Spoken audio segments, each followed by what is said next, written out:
तो कट्टर हिंदुओं के लिए क्या काम होगा वर्ण राष्ट्र में? आप तो प्रोफेसर है इतिहास के। कोई सब्जी उगाएगा, कोई खेत मकई उगाएगा, कोई भैंस पालेगा, कुछ इसी तरह काम होगा, कोई शिकार करेगा, मछली पकड़ेगा, और क्या करना है। हिंदुओं में क्षत्रिय होते हैं, इस तरह वहाँ पे अशरफ समझिए, और अशरफ हैं और पंडितों की तरह सैयद हैं, उन लोगों ने कब्जा कर लिया। और ये जो पसमानदा समाज के लोग हैं, ये जानवरों से गई गुजरी जिंदगी जी रहे हैं। जब अपनी आवाज उठा रहे हैं तो क्या प्रॉब्लम है उसमें? देश को समाज को क्या प्रॉब्लम है? हर बंदा हक चाहता है, हक मांगता है, अपना अधिकार मांगता है। नहीं होती सारे मौलाना कोई मोदी के गुलाम नहीं है, सारे मुल्कों किसी और पार्टी गुलाम नहीं है। प्राइम मिनिस्टर सुटेबल है और एजुकेशन मिनिस्टर सुटेबल क्या है। लगता है सर अब कट्टर हिंदू लोग क्या करेंगे? आरएसएस बोला कि प्रधानमंत्री बना दिया, आप प्रोफेसर बन के क्या करोगे? लोग बेरोजगार हैं, भूखमरी से लोग मर रहे हैं, भूखे सोते रहते। अब आपको चीता दिखाया जा रहा होगा। ये आप लोग इसमें बहस ही मत कीजिए। ये मोदी जी कुछ भी बात जो है वो ऐसे नहीं करते, सब प्लान होता है कि आप रोजगार पे बात नहीं करो, आप महंगाई पे बात नहीं करो, भ्रष्टाचार पे बात नहीं करो, इस तरह जो वायलेंस हो रहा है उस पर बात नहीं करो। चीता देखो, तो एजेंडा वो सेट करते हैं और आप लोग रिएक्ट करते हैं। मैं तो इन सवालों पर लिखता भी नहीं कभी। कह रहे हैं कि शेर चीता लाया है। हाँ, आवाज सुनिएगा, वीडियो होगा। Thank you. इससे क्या फर्क पड़ता है? देश की जनता को क्या फर्क पड़ा है? पूरी देश की जनता का खून चूस के वो 2 नंबर पे पहुंचे हैं। और उनका जितना जो दिखा रहा है मार्केट में, कोई बनाए थोड़ी है कुछ, तो सब शेयर मार्केट का अप एंड डाउन से चल रहा है। जिस दिन शेयर मार्केट टूटेगा ना, ढहेगा, जिस दिन शेयर मार्केट ढहेगा, आप समझ लो देश की जनता का करोड़ों रुपया लोन ही लिया हुआ है ना, सारे बैंक दिवालिये हो जाएंगे। दुनिया भर में भारत का नाम रोशन हो रहा है सर।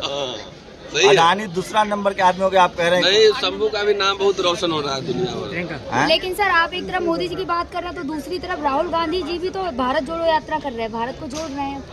अच्छी बात है ना, सबको यात्रा करनी चाहिए। यात्रा कभी अनपेड थोड़ी होता है, उसमें एजेंडे पे बहस होनी चाहिए, एजेंडे पे बहस होनी चाहिए। भारत यात्रा के साथ साथ क्या क्या एजेंडे होंगे इसमें बहस पे हो रही है सर। इसीलिए उस ट्रैप में मत फंसिए। बार बार चीता, बिल्ली, मुर्गी सब दिखाएगा, इसमें फंसने का नहीं है। वो आपको आपके रियल मुद्दों से जो है ना डेविएट कराना चाहता है। इको सिस्टम ठीक होगा अब देश का। ठीक है, बढ़िया, देखते हैं ना चुनाव तो आगे। सर दिल्ली यूनिवर्सिटी में ओबीसी के प्रोफेसर के लिए वैकेंसी थी, कहा नॉट फाउंड सुटेबल। मतलब 60% आबादी वाला एक भी सुटेबल आदमी नहीं है, कट्टर हिंदू ओबीसी। सिर्फ यहाँ पे home minister, education minister, HRD minister और प्राइम मिनिस्टर सुटेबल है। बात मेरी समझ गए? प्राइम मिनिस्टर सुटेबल है और एजुकेशन मिनिस्टर सुटेबल। क्या लगता है सर अब कट्टर हिंदू लोग क्या करेंगे? आरएसएस बोला कि प्रधानमंत्री बना दिया, आप प्रोफेसर बन के क्या करोगे? प्रधानमंत्री, एचआरडी मिनिस्टर सब बना दिया, आप राइट्स ले क्या करोगे प्रोफेसर होके? तो इसलिए एकदम ताल ठोक के यहाँ मंत्रालय और प्राइम मिनिस्टर और एचआरडी मिनिस्टर के नाक के नीचे दिल्ली यूनिवर्सिटी में एनएफएस हो रहा है। तो कट्टर हिंदुओं को क्या सलाह देंगे? कट्टर हिंदू ओबीसी को उनको सोचना चाहिए कि कट्टर बनना तो चाहिए, अपने अपनी जात के हिसाब से काम कीजिए। यही तो वर्ण राष्ट्र बना रहा है बीजेपी आरएसएस। वर्ण राष्ट्र, हिंदू राष्ट्र नहीं, ये वर्ण राष्ट्र बन रहा है। हाँ, रोज नया वर्ड चलता है, वर्ण राष्ट्र बन रहा है। इसमें अपने अपने वर्ण के हिसाब से आपको अपना ड्यूटी काम करना पड़ेगा। तो कट्टर हिंदुओं के लिए क्या काम होगा वर्ण राष्ट्र में? आप तो प्रोफेसर है इतिहास के। कोई सब्जी उगाएगा, कोई खेत मकई उगाएगा, कोई भैंस पालेगा, कुछ इसी तरह काम होगा, कोई शिकार करेगा, मछली पकड़ेगा, और क्या करना है। और कट्टर एक को राजा बना देगा, बाकी सबको लगा देगा इसमें। कट्टर शूद्रों के लिए सर? चलिए, शुक्रिया। तो लगता है चीता से खुश नहीं है आप? चिता मैंने बोला उड़ता खोदा पहाड़ निकल चुका। तीसरी बात बोल रहा हूँ, तीसरी बार आपने सवाल किया, तीसरी बार वही जवाब है मेरा। तो उससे कोई विकास थोड़ी होने वाला है। विकास की बात तो कीजिए। लोगों को गूंगा बहरा बना दिया। विकास की बात तो कीजिए ना, विकास की बात क्यों नहीं कर रहे हैं? अच्छा सर, क्वेश्चन ये है कि अभी आपने वक्तव्य सभी के सुने, उसमें बोला है कि हम मौलानाओं की, मौलवियों की, इन सब की बातों में ना आए। उस सबसे सहमत हैं आप? देखिए, कोई भी बात सभी 100% सत्य बात नहीं होती। सारे मौलाना कोई मोदी के गुलाम नहीं है, सारे मुल्कों किसी और पार्टी गुलाम नहीं है। सवाल ये उठता है कि जो जायज़ बात करे, जो समाज में पिछड़े वर्ग के लोग हैं, जो 70 साल बाद आज भी, आज़ादी के बाद आज भी पिछड़ेपन में है, तो उनको तो दरकिनार किया गया ना। ये आवाज़ उनकी है, पसमिंदा। जो पसमानदा बहुजन समाज की जो बात आ रही है वो समाज उनकी आवाज़ है, तो उनकी आवाज़ को आगे पहुँचाना एक सामाजिक कर्तव्य बनता है। मैं दिल्ली का प्रदेश का महामंत्री हूँ एनसीपी पार्टी का, तो हमारी पार्टी भी इस तरफ काम कर रही है। अच्छा, तो मुझे ये बताइए कि जो हिंदू समाज में जो आज भी पिछड़े रह गए हैं, क्या उनके साथ एक टेबल पे आ सकता है पसमानदा समाज? देखिए कोशिश जारी है, वही बात अब प्रोग्राम में हुई है, काफ़ी वक्ताओं ने बोला, हम भी उसी रास्ते में चल रहे हैं ताकि जो लोग अलग अलग ऐसे बोला गया पसमानदा सब में है, चाहे हिंदू में हो, मुसलमान में हो, ईसाई में हो, सिख में हो, जैन में हो, बुद्ध में हो, तो उसको भी हम एक प्लेटफॉर्म पर लाएंगे ताकि देश सही दिशाओं में जा सके। अच्छा, पसमानदा को ये भी कहा जा रहा है कि इसे कोई प्रांतीय या फिर कोई धार्मिक शब्द ना समझा जाए, तो इसका असल परिभाषा क्या कहेंगे? ये एक वर्ग है। बस देखो हर लाइन के अंदर 4-5 लोग हैं, तो एक वर्ग बन जाता है ना उस लेवल का। तो अपनी आवाज उठा रहे हैं तो क्या प्रॉब्लम है उसमें? देश को समाज को क्या प्रॉब्लम है? हर बंदा हक चाहता है, हक मांगता है, अपना अधिकार मांगता है। ओके, तो हमारे पास कोई ऑप्शन तो है नहीं। जो आपने जितनी पार्टियों के नाम गिनवाए कि किसी पार्टी की तरफ आप जो है इंक्लाइंड नहीं है, तो वोट देगा किसको ये समाज? नहीं, वोट को देखिए अभी जो दूसरा मोर्चा हमारा है विपक्ष का है, अभी मजबूत होने जा रहा है, महागठबंधन होने के तैयार में है। उनके भी ज़्यादातर नेता अपर कास्ट हैं, सवर्ण हैं, उनको भी कभी उन परेशानियों से नहीं गुजरना पड़ा, तो उनसे आप न्याय की उम्मीद कैसे कर सकते हैं? नहीं, न्याय की उम्मीद तो देखो की जा सकती है। हर वक्त एक बात नहीं होती आदमी, कभी कोई व्यक्ति 2 रोटी खाता है, कभी 1 रोटी खाता है, कभी धूप होती है, कभी छाँव होती है। ऐसा कभी नहीं हो सकता कि एक आदमी अड़े हो जाए उसी दिशा पर चले। लेकिन जिस व्यक्ति की नरिशिंग ही कास्टिस्ट है और कम्युनल नरिशिंग है जिस व्यक्ति की, उससे न्याय कैसे मांगा जा सकता है सर, ये तो बताइए। देखिए विपक्ष में बहुत ताकत होती है, ऐसा होने बिल्कुल ताकत होती है और ज़रूरत भी है। देखिए जब विपक्ष ने कर दिखाया, किसान आंदोलन आपके सामने है, तो किसान आंदोलन क्यों कामयाब हुआ? उन लोगों ने तो पॉलिटिकल पार्टियों को सोच के बाहर रखा था ना। नहीं, यहाँ कौन सा कोई पॉलिटिकल पार्टी थी? कोई आपने देखी क्या? कोई पॉलिटिकल वक्ता था कोई? वो बात ठीक है, लेकिन मेरा सवाल पॉलिटिकल है सर। नहीं, मैं भी तो वही बात बोल रहा हूँ। नहीं, जाने का सवाल है, ये तो जाने का सवाल ये है कि अभी तो स्टार्ट हुआ है पसमानदा। पिछले अब क्या नाम है, 1-2 साल में आवाज़ उठती है, अभी संगठन मजबूत होगा तो उसकी दिशा बदलेगी, एक संगठन बनेगा, महाआंदोलन होगा। ऐसे बात चल रही है कि पूरे देश में भ्रमण हो, एक यात्रा निकाली जाए। अच्छा, तो उस पे हो सकता है कि उससे सहमति बन जाए। राहुल गांधी की भारत जोड़ो यात्रा पे क्या सोचते हैं? देखिए उनकी अपनी सोच है, अब वो हाशिए के कगार पे खड़ी हुई है कि क्या जैसे कि हाशिए पे है।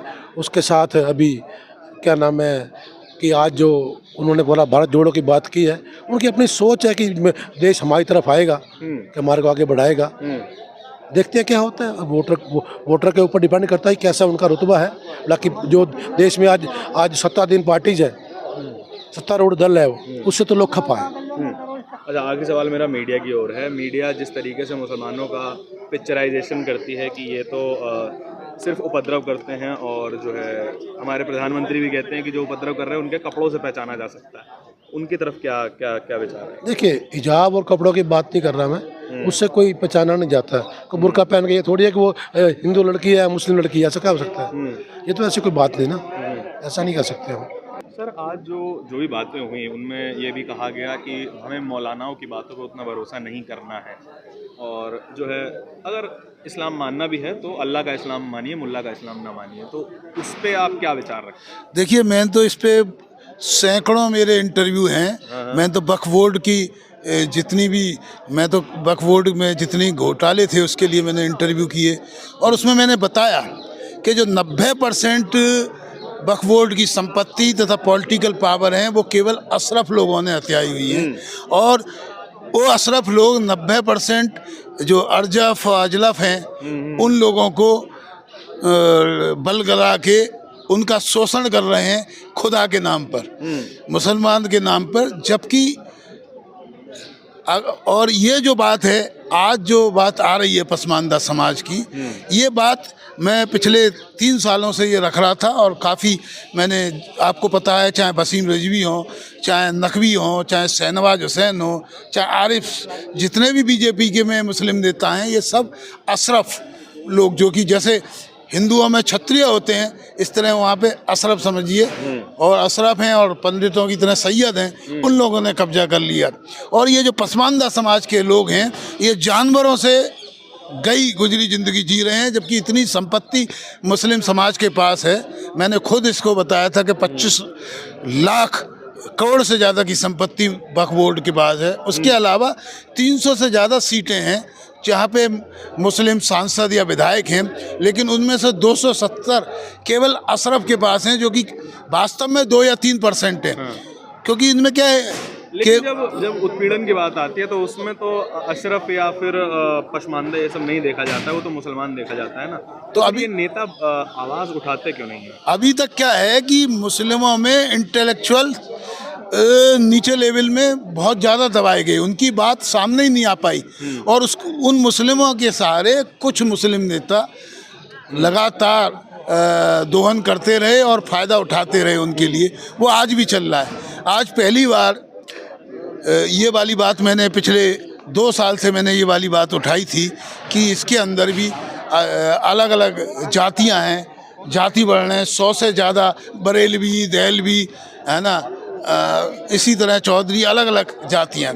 और अभी भी जो हरिजन मुस्लिम बने, उनको अभी भी वो हरिजन ही मानते हैं। अभी जो और जाति के शेड्यूल कास्ट के लोग बने, उनको आज भी वो दर्जा बनने के बाद में वो धर्म में बन तो गए, लेकिन बनने के बाद भी उनका शोषण उसी तरह करते रहे।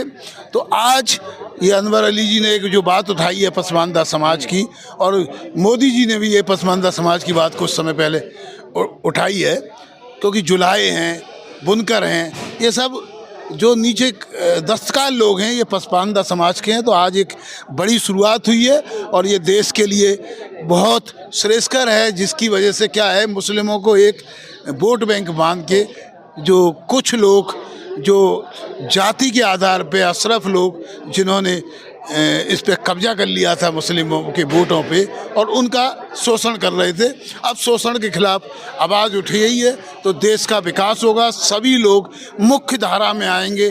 और आपको पता है जितना शोषण होता है, जितने दंगे होते हैं, जितनी मॉब लिंचिंग होती है, ये सब अशरफ लोगों के साथ नहीं होती। वो लोग तो बड़े बड़े DPS में पढ़ते हैं, उन्हीं के साथ, उन्हीं के यही लोग हैं जो पढ़ते हैं मदरसे में। तो इन लोगों की जो आवाज़ उठी है तो जनरली विकास होगा, हर क्षेत्र का विकास होगा। और ये आज का ये प्रोग्राम एक मील के पत्थर की तरह साफ होगा। मैं ध्रुव अग्रवाल, जो कि राष्ट्रीय प्रगतिशील महागठबंधन का मैं राष्ट्रीय उपाध्यक्ष हूँ,